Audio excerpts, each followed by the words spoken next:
My parents ignored my calls for an entire week. When I showed up at their house, the place was destroyed. I was reaching for my phone to call the police when I heard a sound from the closet. My heart stopped. What I found inside was, you know that feeling when your gut screams something is wrong, but you try to push it down to rationalize it away? Well, for me, that feeling culminated in the most horrific discovery of my life. I walked into my childhood home, only to find it completely ransacked, a scene of utter destruction. And then, from the dark, musty depths of a closet, I heard a faint, terrified sob. It was my little nephew, Jaden, huddled in silence, and what he couldn't say tore my world apart, revealing a truth far darker than I could have ever imagined.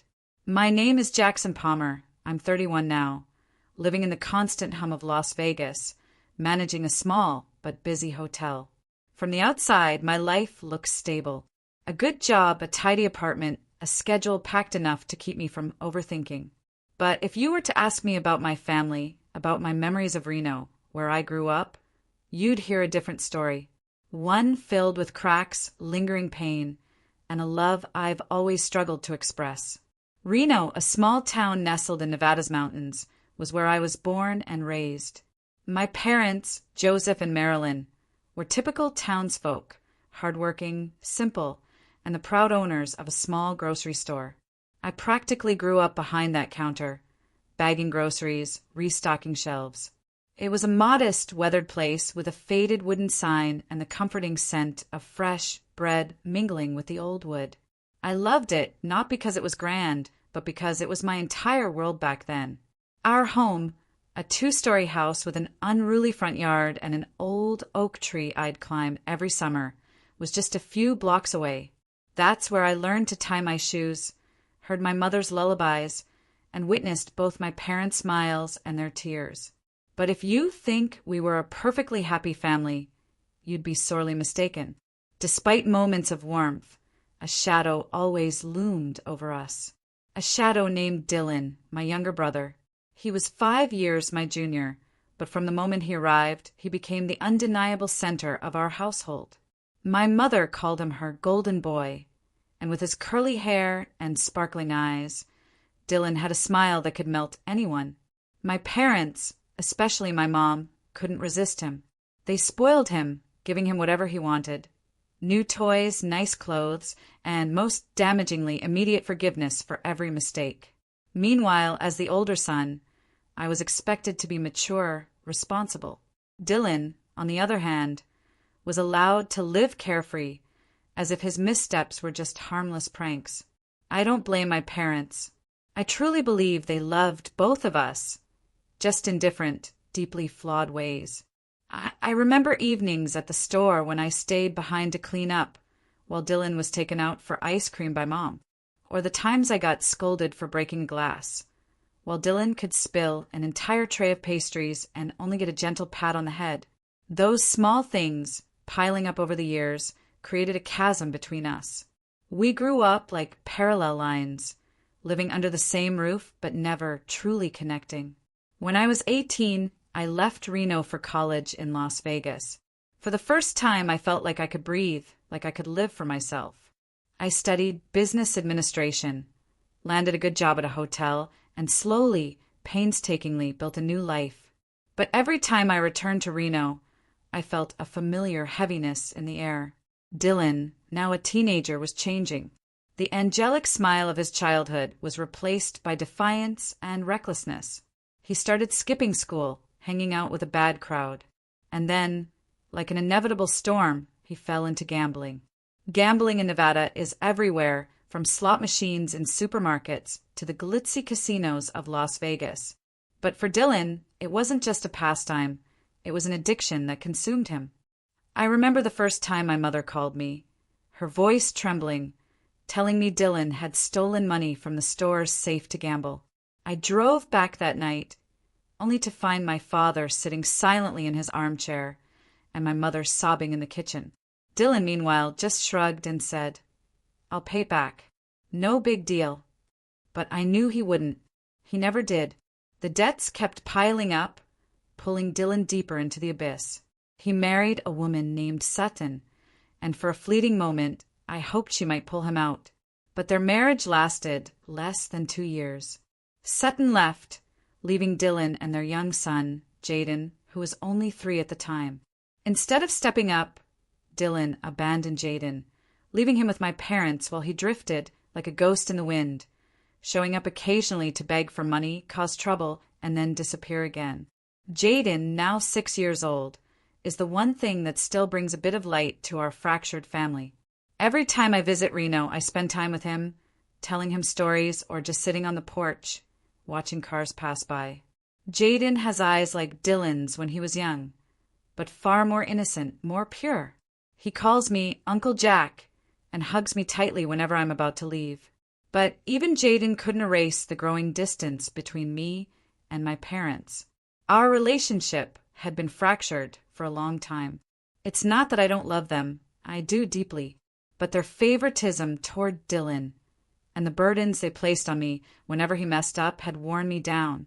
Every time my mother called, I braced myself for another rant about Dylan, about his debts, his troublemaking. Each call left me drained and helpless. Last month, my mother called more frequently than usual. Her voice was frail, thick with worry. Dylan came by again. She whispered he demanded money, and he brought some strangers with him. I don't know what to do. I told her to call the police if Dylan caused trouble, but she just sighed. He's my son. I can't do that. I hung up, my heart heavy. I knew she wouldn't do anything. She never did. I thought about going back to Reno, confronting Dylan, or even bringing Jaden to live with me in Las Vegas. But work swept me away, and I told myself everything would be fine, that my parents could handle it. I was wrong, terribly wrong. For the past week, a creeping sense of unease had been tightening around my heart, like a cold wind blowing through the blazing summer days of Las Vegas. It started with unanswered calls. I called Mom, then Dad, but all I got was endless ringing, as if the sound was echoing in an empty void. I sent texts one after another with simple questions. Mom, are you okay? Dad, what are you up to? How's Jaden doing? But my phone screen remained stubbornly silent. Not a single reply. At first, I reassured myself. Maybe they were busy at the store, or maybe their phones had died. But as the 3rd day passed, then the 5th, that unease was no longer a fleeting breeze. It had turned into a storm raging in my chest. I tried not to overthink, but every night, as the neon lights of Vegas flickered outside my window, I found myself clutching my phone, scrolling through the unanswered messages, my heart heavy. I thought of my dad with his tall, lean frame and eyes always filled with quiet exhaustion, but steadfast patience. I thought of my mom, with her gentle smile, but a voice that grew weaker every time she mentioned Dylan. And then I thought of Jaden, the 6-year-old with big, round eyes, probably sitting somewhere in that Reno house, clutching his worn-out teddy bear. Asterisk what's going on. Are my parents okay? Asterisk my mother's recent calls about Dylan's incessant disruptions. Showing up with strangers in tow had left a gnawing sense of dread. Dylan wasn't just asking for money anymore. He had changed, becoming more aggressive, more reckless. Mom told me he'd show up at odd hours, sometimes in the middle of the night, banging on the door, yelling for money to pay off debts. Once she said he even threatened to make a big deal if they didn't comply. I wanted to race back to Reno right then, to grab Dylan by the collar and scream that he had no right to torment our parents like that.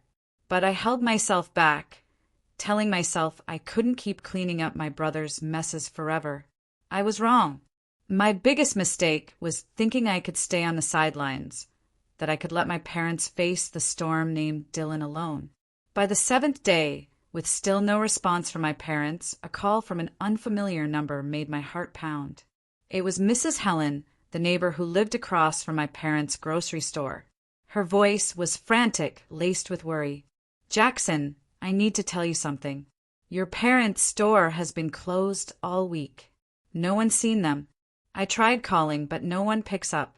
Something's not right, Jackson. I felt the blood in my veins turn to ice. The grocery store, the place my parents had poured their lives into, had never been closed for more than 2 days, except during major holidays. For it to be shuttered for a whole week was unimaginable. I hung up, my hands trembling, trying to piece my thoughts together. Maybe my parents were sick. Maybe they went on a trip. But deep down, I knew those were just excuses to soothe myself. Dylan, had he done something? Had he pushed my parents into a situation they couldn't escape? I couldn't sit still any longer. That evening, I called my boss and requested emergency leave. I need to go home. It's urgent, I said, my voice choking, though I didn't explain much. My boss, a kind but perpetually busy man, simply nodded over the phone and told me to be careful.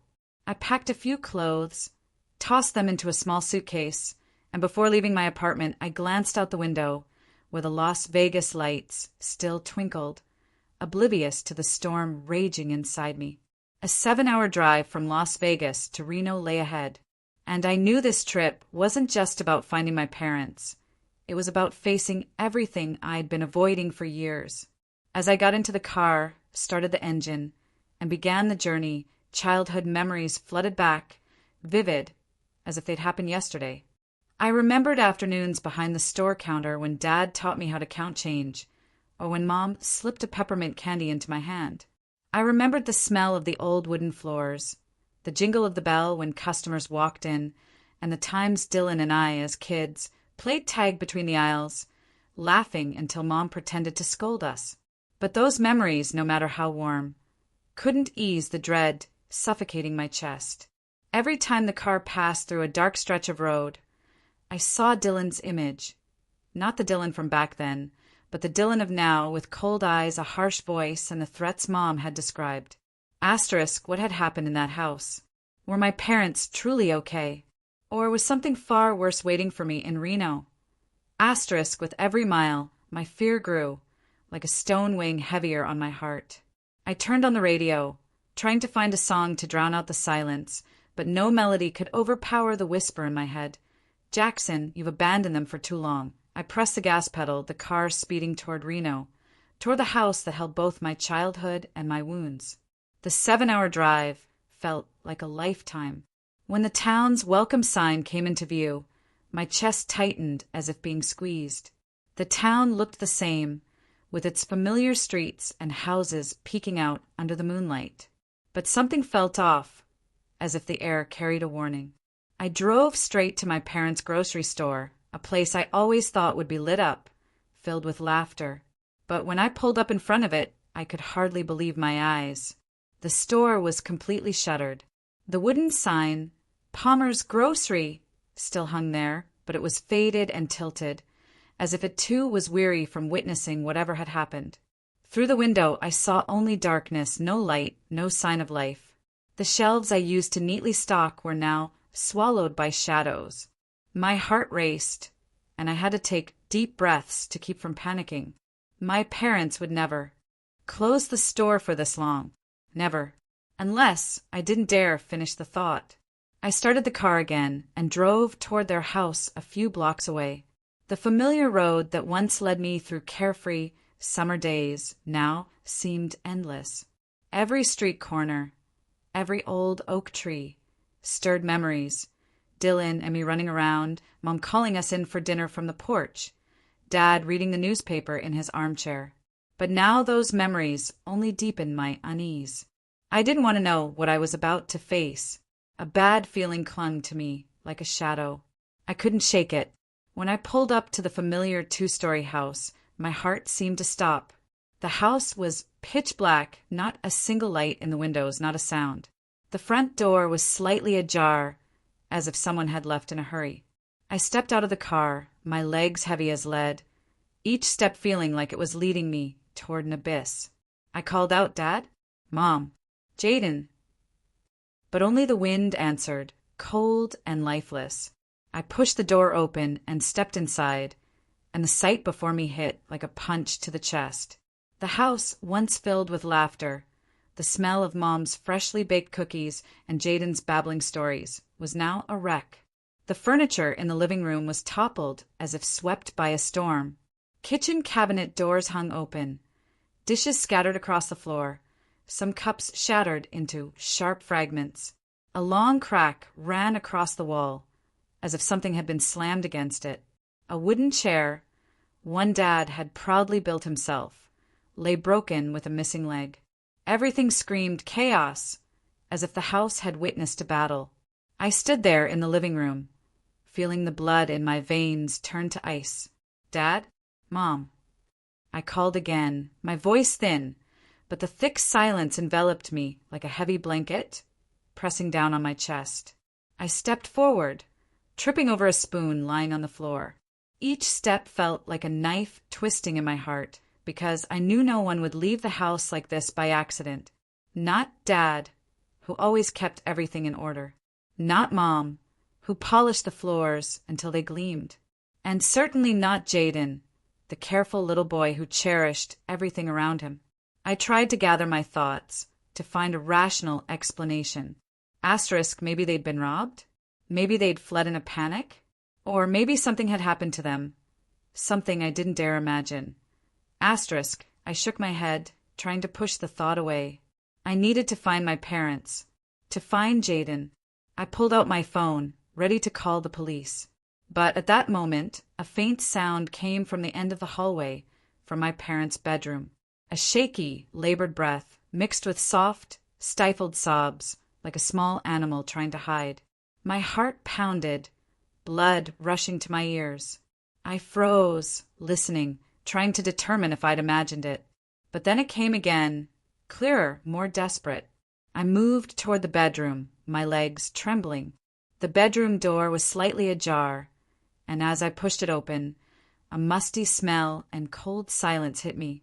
My parents' bed was untouched, but the blankets were disheveled, as if someone had lain there and left in a hurry. I called out for Jaden, my voice breaking. Jaden? Is that you? Where are you? There was no reply, only the labored breathing, now clearer, coming from the corner of the room. I followed the sound, my heart pounding so hard I thought it might burst. The breathing led me to the old wardrobe, its door slightly open. My hand shook as I reached for the handle, sweat beading on my forehead. I took a deep breath, trying to steady myself, but fear clung to me relentlessly. I whispered as if to reassure myself, "It's going to be okay, Jackson. Just open the door." But deep down I knew nothing was okay. The wardrobe door creaked sharply as I pulled it open, the sound slicing through the room's silence. The darkness inside swallowed the faint light from the hallway. But then, amidst the jumble of hanging clothes and the musty smell of old wood, I saw a small figure curled up in the corner. My eyes strained to adjust, and when the light finally fell on it, I froze. It was Jaden, my 6-year-old nephew. With those clear eyes I always cherished, but now he was no longer the Jaden I knew. He sat huddled, clutching his tattered teddy bear, the one my mother had given him when he was a baby. His clothes were crumpled and filthy, as if he'd been wearing them for a week. His hair was matted, sticking to his forehead, and his face was gaunt and pale, as if hunger had drained the life out of him. But what shattered my heart was his eyes, red-rimmed, wide open, gleaming with a fear I'd never seen in a child. He wasn't crying loudly, just soft, choked sobs, as if he'd cried so much he had no strength left. "Jaden!" I called, my voice breaking, barely recognizable to myself. I knelt down, reaching out to touch him, but he flinched, shrinking deeper into the corner as if I were a threat. The teddy bear was clutched so tightly I feared it might tear. "Jaden, it's Uncle Jack. You're safe now," I said, my voice trembling, trying to stay calm, even though my heart was screaming. But Jaden didn't respond. He just stared at me, his panicked eyes searching for something to trust, something to hold on to. Slowly, I reached out again, gently touching his shoulder this time. He didn't pull away, but his body shook violently, like a dry leaf in a cold wind. "What happened? Where are Grandma and Grandpa?" I asked, my voice catching, fighting back tears. I needed to know. I needed to understand why the house was in ruins, why my parents weren't here, and why Jaden was hiding in a wardrobe like a wounded animal. but Jaden said nothing. He just stared, his red eyes wide. And then, as if his last bit of strength had given out, he collapsed into my arms. His small body felt weightless, so frail. I was afraid a tight hug might break him. I held him close, feeling his rapid breaths against my shoulder, and in that moment, a pain deeper than anything I'd ever known washed over me. This boy, my beloved nephew, had endured something horrific, and I, the one who should have protected him, hadn't been there when he needed me most. I lifted Jaden, his body limp in my arms. "It's okay. I'm here now," I whispered, unsure if I was comforting him or myself. I scanned the room again, hoping for any sign of my parents, a note, a clue, anything. But there was only silence and chaos. The house, once my sanctuary, now felt like an abandoned battlefield. I couldn't stay any longer. Jaden needed help, and I had to get him out of this place. I carried him to the car, laid him on the back seat, and wrapped him in a thin blanket I found on the couch. His eyes were closed, his chest rising and falling faintly, as if he were clinging to life.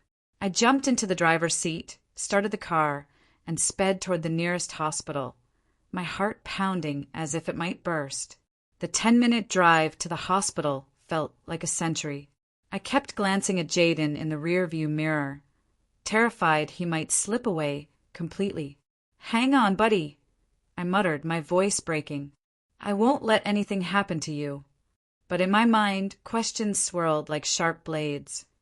Asterisk, were my parents? What had happened in that house? Asterisk, when I pulled up to the emergency room, I practically shouted for the nurses. "Help! My nephew! He's not okay." A team of doctors and nurses rushed over, wheeling a stretcher to the car. They gently lifted Jaden onto it, and I stood there helpless as they whisked him inside. A nurse, her eyes filled with concern, but professional, asked me about Jaden's condition, but I could only shake my head, unable to answer clearly. I don't know. I just found him in a wardrobe. He hasn't said anything. Please save him." In the emergency room, the doctors worked quickly. They hooked Jaden up to N4, checked his heart rate, and measured his blood pressure, while I stood in the hallway, watching through the small window in the door. Jaden lay there, so small and fragile, like a bird with broken wings. A doctor emerged, his face grave.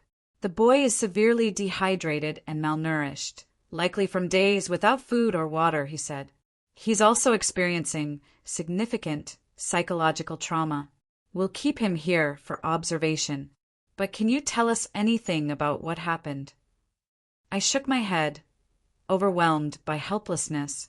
"I don't know," I whispered. "I just got home and found him like that." Deep down, I knew I couldn't stop here.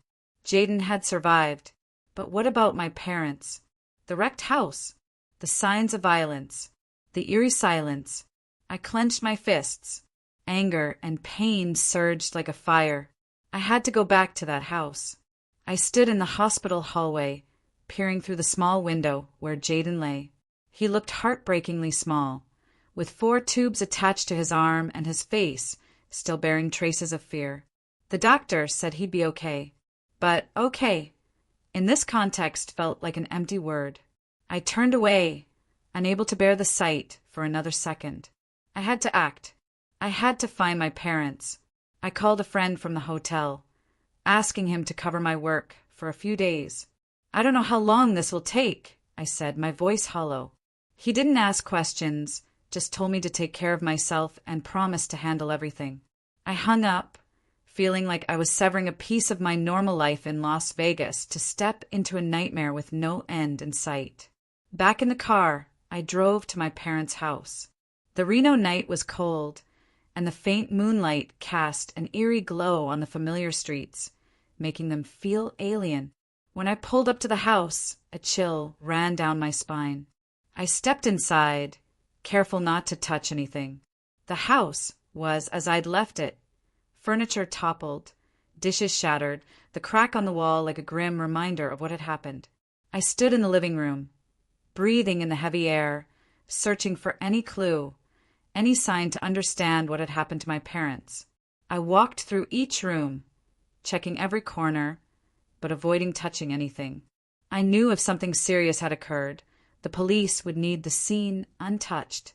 In the kitchen, I spotted a family photo frame on the floor. I looked down at the cracked glass, my heart clenching at the sight of my parents' smiles, mine, and even Dylan's from when we were kids. The photo was taken on a summer day when we were still a family, before everything fell apart. I pulled out my phone, my hands trembling as I dialed 911. "I need to report a missing persons case," I said when the dispatcher's voice came through. "My parents, they're not at home.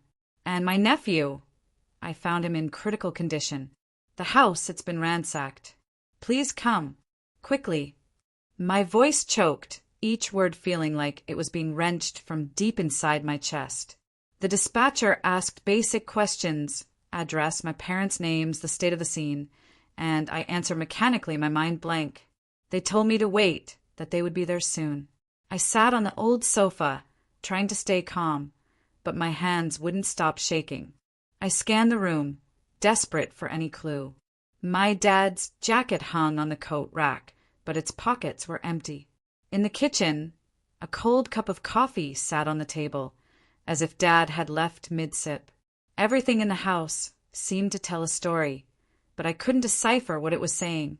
15 minutes later, the red and blue lights of a patrol car flashed outside, illuminating the quiet street. I heard the car stop, the sound of hurried footsteps, and then the door swung open. 3 officers stepped inside, followed by a man in plain clothes, likely a detective. "Are you the one who called?"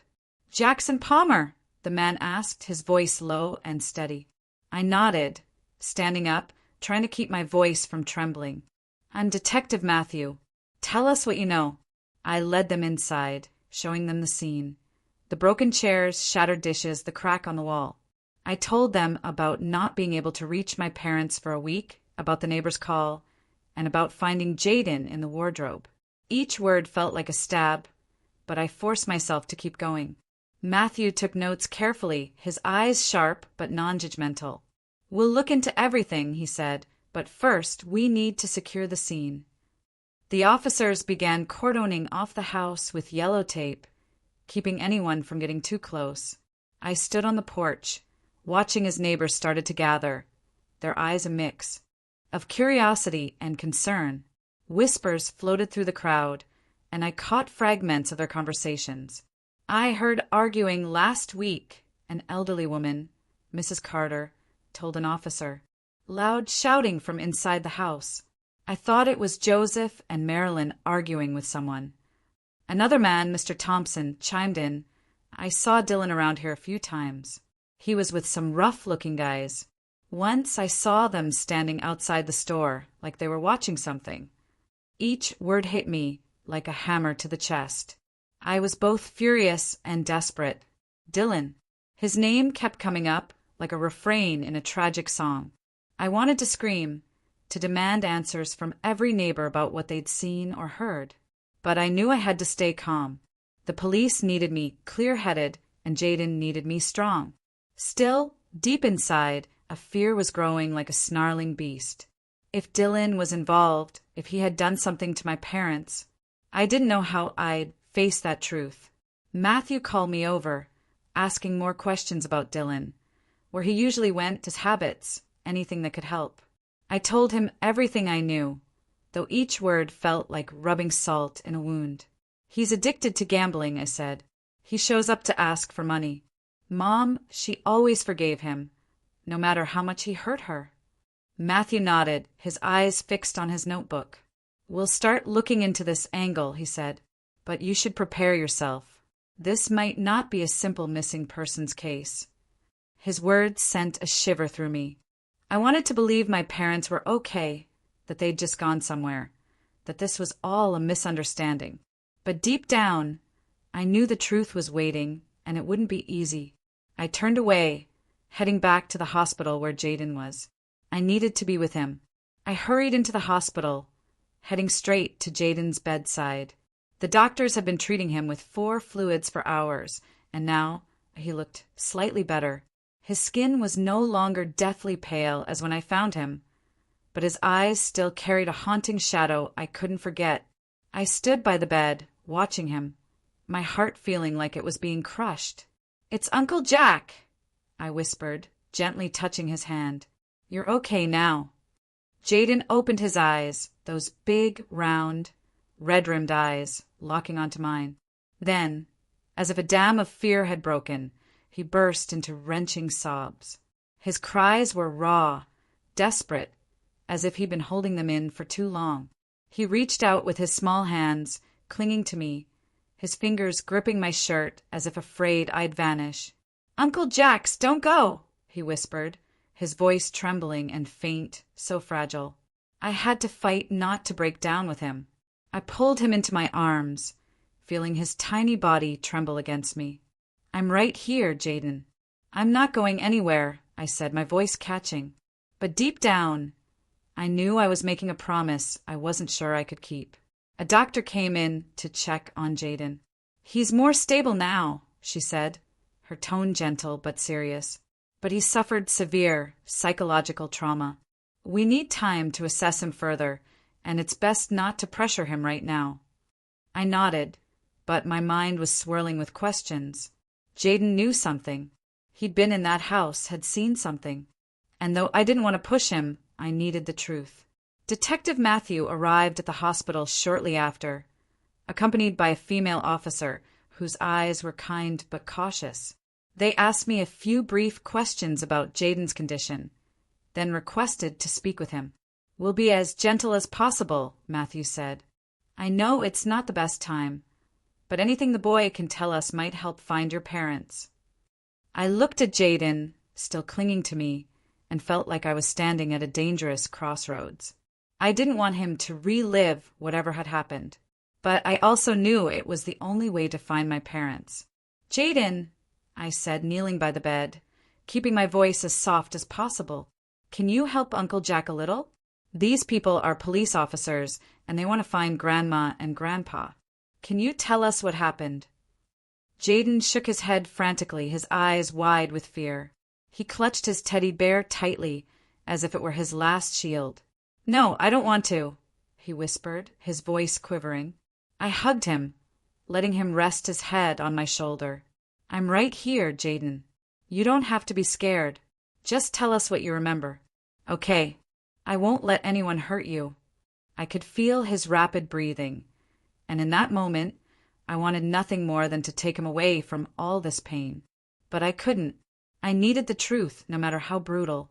After a few minutes of my reassurance, Jaden began to speak, his voice halting and punctuated by sobs. Dad came to the house," he whispered, and my heart seemed to stop. "Dad came with some other people. They were yelling. Grandma and Grandpa yelled back."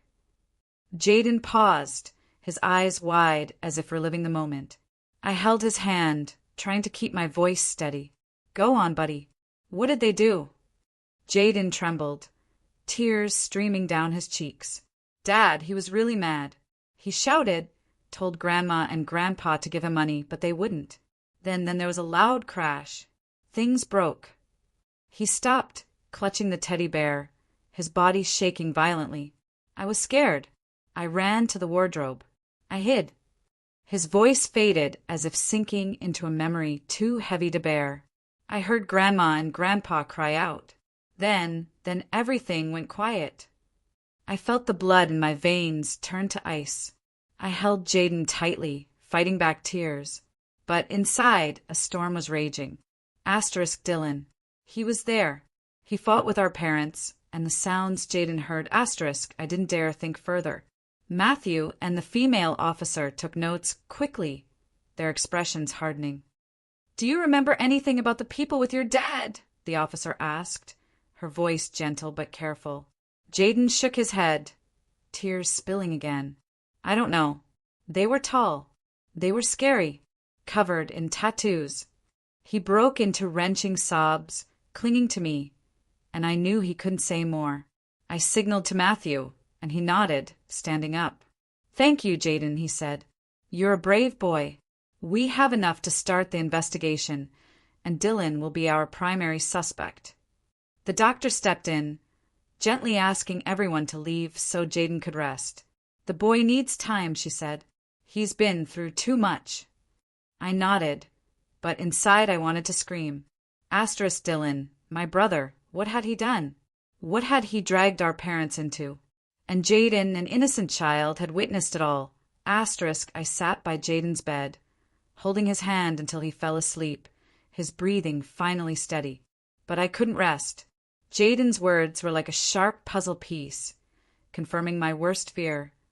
Dylan hadn't just caused trouble. He might have done something unforgivable. Detective Matthew called me the next morning, his voice low and resolute. "We've designated Dylan as the primary suspect based on Jaden's statement," he said. "We're issuing a manhunt and checking every place he might show up. Do you have any more information about your brother's habits?" I recounted what I knew: the casinos Dylan frequented, the seedy bars where he drank. Each word felt like a stab, but I couldn't stop. The police moved quickly. They went to the rundown motel room Dylan rented on the outskirts of Reno. But when Matthew called with an update, his voice was heavy with frustration. The room was empty, he said. Trash strewn everywhere, clothes scattered like he left in a hurry. "We're collecting fingerprints and any clues we can find." I pictured the room, a chaotic mess, reeking of alcohol and cigarettes, a reflection of the person Dylan had become. He'd fled. He knew what he'd done, and he was trying to escape. Meanwhile, I sat by Jaden's side, watching him sleep, his face still etched with fear. The doctor said he needed time to recover, but every time he startled in his sleep, muttering incoherent words, it felt like someone was squeezing my heart. I stroked his hair, whispering, "I'm here, Jaden. Everything's going to be okay." But I wasn't sure if I was comforting him or myself. The truth was, I didn't know if things would ever be okay again. The police continued to track Dylan's trail. They visited the casinos and bars in Reno, where he was a regular. A bartender at the Rusty Nail told Matthew that Dylan had shown up a few days ago, frantic, downing drinks and muttering about needing money fast. "He looked like he was being hunted," the bartender said. "Bloodshot eyes, constantly looking over his shoulder, like he was scared of someone following him. Then he left without paying for his drinks." Those details sent a chill through me. Dylan wasn't just running, he was terrified. A key lead came from a creditor named Eddie, a man the police tracked down at a small casino outside town. Eddie, with a gravelly voice and cold eyes, said Dylan owed him tens of thousands of dollars from losing streaks at the tables. "He begged me for more time," Eddie told Matthew, as recounted later. "Said he was about to come into big money to pay it all off. Mentioned something about family taking care of it, but I didn't buy it. He looked like a desperate dog." Eddie's words hit me like a hammer. Family taking care of it. What did Dylan mean? Was he planning to get money from our parents? From the grocery store? Or from something worse? The police issued a citywide manhunt for Dylan, extending it to surrounding areas. They sent alerts to checkpoints, casinos, and cheap motels where he might be hiding. News of the case began to spread like wildfire in the usually quiet town. Neighbors gathered outside my parents' house, whispering to each other, their eyes a mix of pity and curiosity. Mrs. Carter, the elderly neighbor, visited me and Jaden at the hospital, bringing a tin of homemade cookies. "I can't believe this, Jackson," she said, her voice trembling. "Joseph and Marilyn were good people. And Dylan, I saw him with some shady characters. I was worried, but I never thought it would come to this." Her words only fueled the fire in my chest. I wanted to scream that I didn't want to believe it either, that I didn't want to think my brother could do something horrific to our own parents. But the pieces were falling into place. Jaden's account, the wrecked house, the neighbor stories, and now Eddie's words. They all pointed to Dylan like arrows aimed straight at my heart.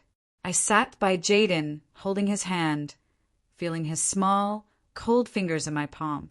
He was still sleeping, but his sleep was restless.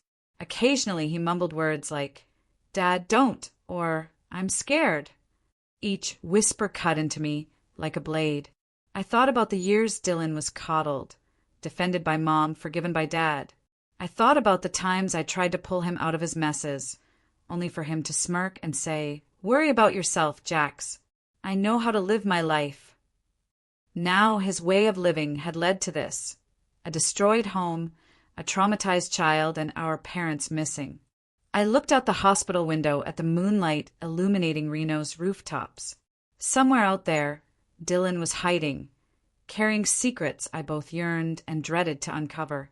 I hoped the police would find him, drag him out of the shadows to face what he'd done. But at the same time, I feared that moment when I faced Dylan. What would I see? A criminal? A brother? Or a monster who had destroyed our family? Matthew called again late that night, his voice firm but steady. "We're narrowing it down," he said. "We've got new leads from the outskirts. We'll find him soon." I nodded, though he couldn't see me. "Thank you," I said, my voice hollow. I wasn't sure if I was truly ready to face Dylan or not. The next morning, Matthew called me back to the house to review some findings from the investigation team. "We need you to confirm a few details," he said over the phone, his voice carrying an odd tone, as if he were bracing himself for something grave. I didn't ask questions, just drove over, my heart pounding in my chest. When I stepped inside, Matthew was in the living room, joined by another officer taking photos of the scene. The house remained as I remembered it, wrecked, cold, like a wound that refused to heal. "We've done a more thorough search," Matthew said, leading me to the corner where Dad used to work. "We found this in the drawer." Matthew handed me a faded yellow envelope, its edges worn. I took the envelope, my hands trembling. My name was scrawled across it in Dad's handwriting, a script I'd recognize anywhere. "Jackson," it read, and just seeing it sent a chill down my spine. I opened the envelope, pulling out a folded sheet of paper. The handwriting was shaky, as if written in panic or fear.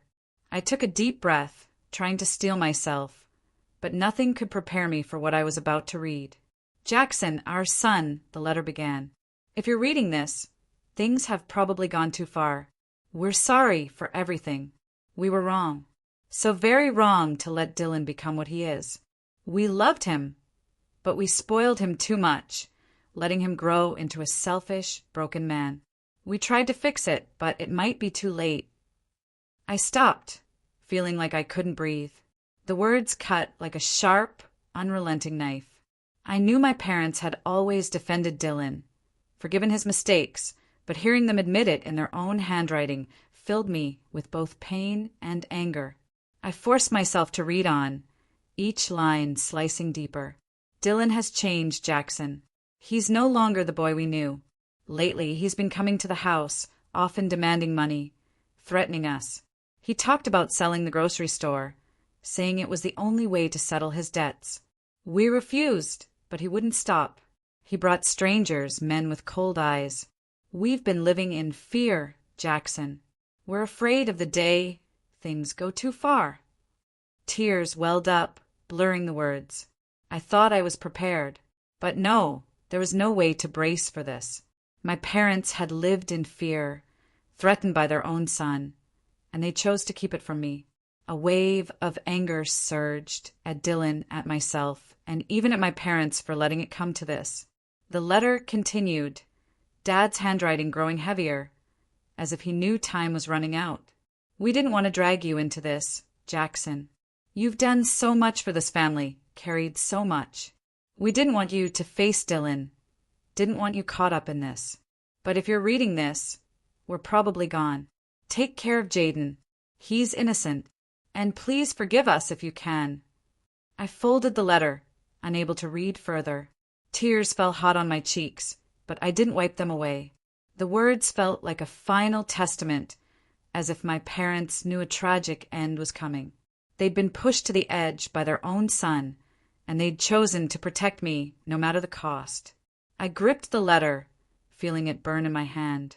Matthew stood beside me, his eyes softening, but he said nothing, as if knowing I needed time to process what I'd read. "Dylan," I whispered, my voice breaking. His name now felt like a curse, an indelible stain. He'd driven our parents to the brink, and I could no longer stand on the sidelines. I handed the letter to Matthew, my voice trembling. "Keep it. It's evidence." He nodded carefully, placing it in a clear plastic bag. But his eyes told me he understood this wasn't just evidence, but a piece of my family's tragedy. I returned to the hospital right after, unable to bear another second in that house. Jaden was still sleeping, his face less pale now. The letter's words echoed in my mind, each one a reminder of my parents' mistakes and my own. I'd left them alone too long, thinking distance would shield me from Dylan's chaos. But now I couldn't run anymore. Dylan had destroyed our family, and I had to face him, no matter how brutal the truth might be. 3 days later, my phone buzzed. It was Matthew. His voice was curt, but I could hear the tension in it. "We found Dylan," he said. "He's at a cheap motel on the outskirts. We've taken him into custody. Would you like to come to the station?" My heart pounded, a mix of relief and dread surging through me. They'd found him. I left Jaden at the hospital under the nurse's care, promising to return soon. He clutched my hand, his eyes still filled with panic. But I forced a smile, though it felt dry and strained. "I'll be back soon, Jaden," I said, ruffling his hair. But as I stepped out of the room, I felt like I was walking into a storm. The Reno police station sat in the heart of town, a gray building with long corridors and the stale smell of old coffee. Matthew met me at the entrance, his expression stern but tinged with exhaustion. "He's in the interrogation room," he said, leading me through a narrow hallway. "He's rattled, but still denying everything. We need you here to confirm some details." I nodded. Though inside I wanted to turn and run from this moment, but I couldn't. Not now. The interrogation room was small, with a metal table and stiff chairs. Dylan sat there, facing Matthew and another officer. I stood behind the one-way glass, watching him through the cold pane. He looked haggard, a shadow of himself. His hair was disheveled, his shirt crumpled, and his bloodshot eyes suggested days without sleep. In his hand was a small bag containing some cash and fake IDs, clear signs he'd planned to flee. But what chilled me was his eyes, panicked yet still defiant, as if he thought he could still escape.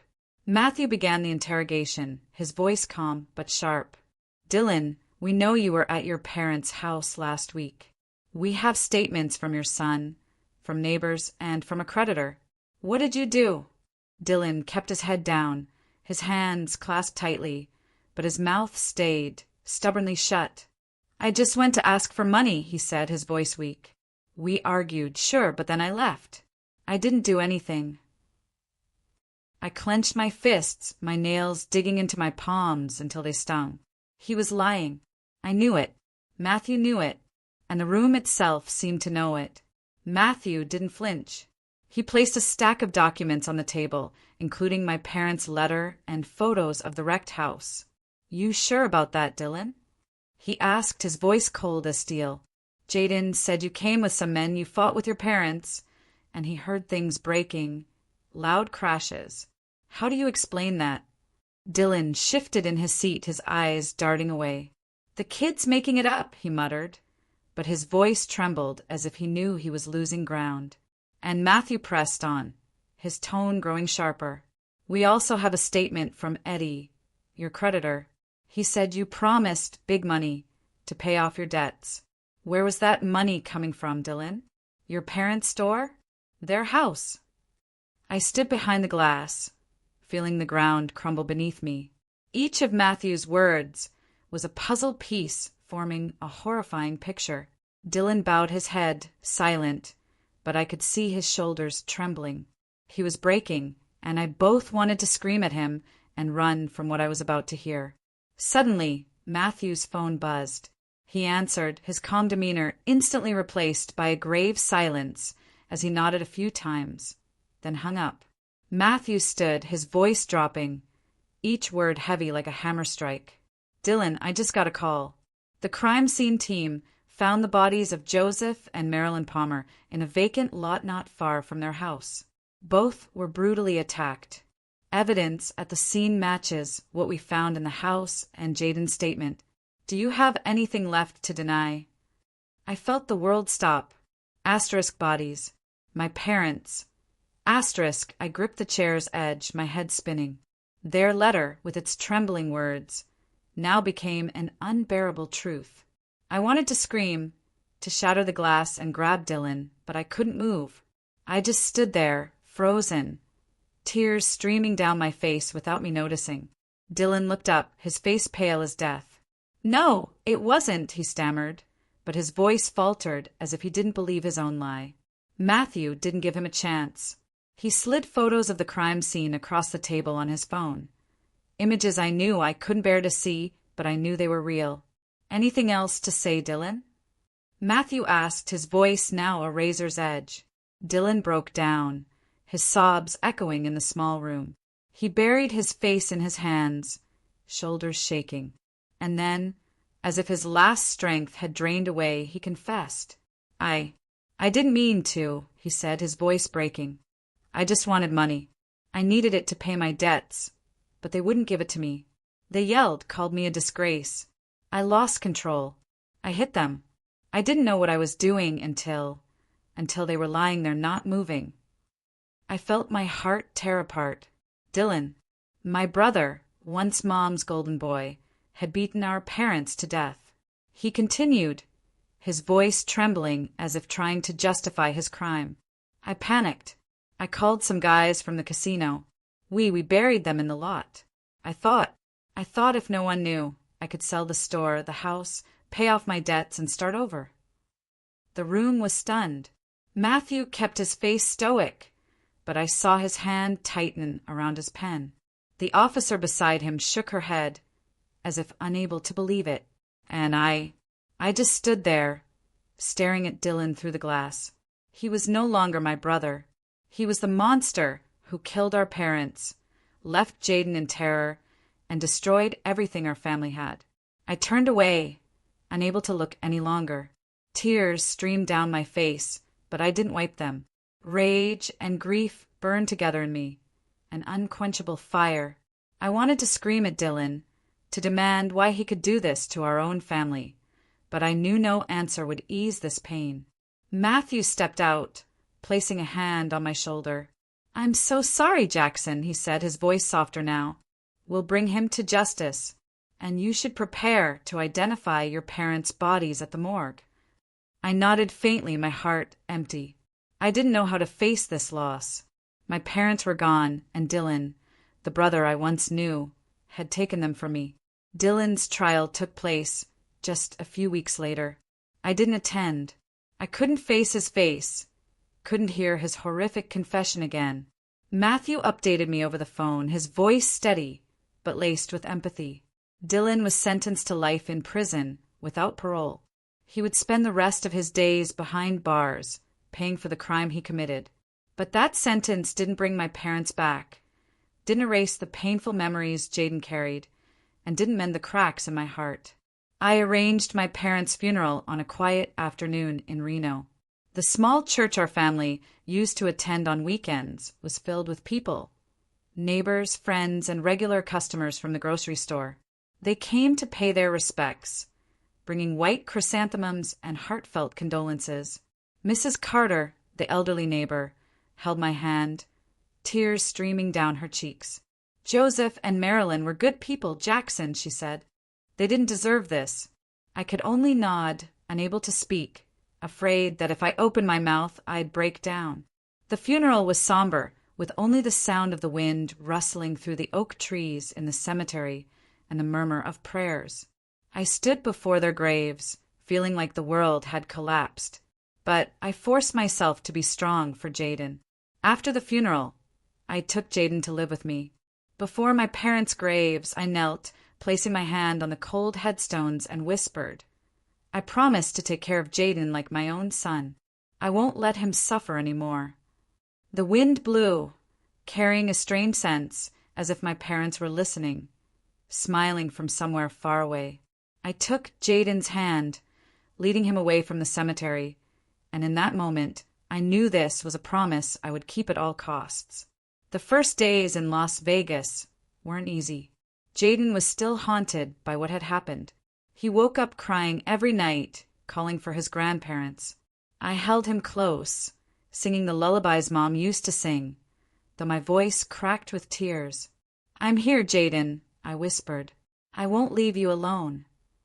I spent every spare moment with him, playing, telling stories, trying to bring some light back to his eyes, still shadowed by darkness. Slowly, with patience and love, Jaden began to smile again. His smiles were faint, but to me, they were like sunlight breaking through a storm. I decided to sell the grocery store and the house in Reno. Those places held too many painful memories. I couldn't keep them, couldn't let those memories continue to trap us. The money from the sales wasn't much, but it was enough to start a new life for Jaden and me. I moved us into a larger apartment in Las Vegas, with a room just for him, where I hung his drawings and placed his worn teddy bear on the bed. In the months that followed, as Jaden and I settled into our new rhythm, I began to reflect on my family. My parents had made mistakes, spoiling Dylan too much, letting him become selfish and broken. Their favoritism left deep wounds, not just for me, but for them and Jaden, too. But I also realized that despite our family's flaws and fractures, love and responsibility were the foundation that held us together. I learned a painful lesson. Blind indulgence and neglect can push a child down a destructive path, even to tragedy. But I also believed that with love and responsibility, I could save a life, Jaden's life. One evening, as the neon lights of Las Vegas lit up the sky, I held Jaden's hand, walking him down a bustling street. He pointed at the lights, giggling at a fountain that changed colors. I looked at him, and for the first time in months, I felt a stillness in my heart. No more nightmares. No more echoes of Dylan's shouts. No more painful memories of Reno. Just me and Jaden, uncle and nephew, walking together under the bright, hopeful glow of this city. I knew the road ahead wouldn't be easy. Jaden would still have nights when he woke crying, and I would carry the scars of what Dylan did. But I was determined to build a new family, one without violence, favoritism, or betrayal. A family built on love, where Jaden could grow up without fear, where I could keep my promise to my parents and to myself. As we stopped by a fountain, Jaden looked up at me, his eyes sparkling. "Uncle Jax, can I stay with you forever?" he asked, his voice small but full of hope. I knelt down, hugged him, and smiled, though tears welled in my eyes. "Forever, Jaden," I said, "you and me. We're family." Our story had closed under the radiant lights of Las Vegas, but in my heart, there was only stillness and resolve. I would not let our family's tragedy repeat. I would give Jaden the life he deserved. And I would honor the meaning of family, not through blind indulgence, but through love and responsibility. That was the legacy I wanted to leave, not just for Jaden, but for my parents who loved us, however imperfectly. This entire experience, this nightmare, completely changed how I see family, responsibility, and how past choices can echo through generations. What about you? Have you ever had to step up in a way you never imagined for someone you love? Tell me what you think. I really want to know what you would have done in my place.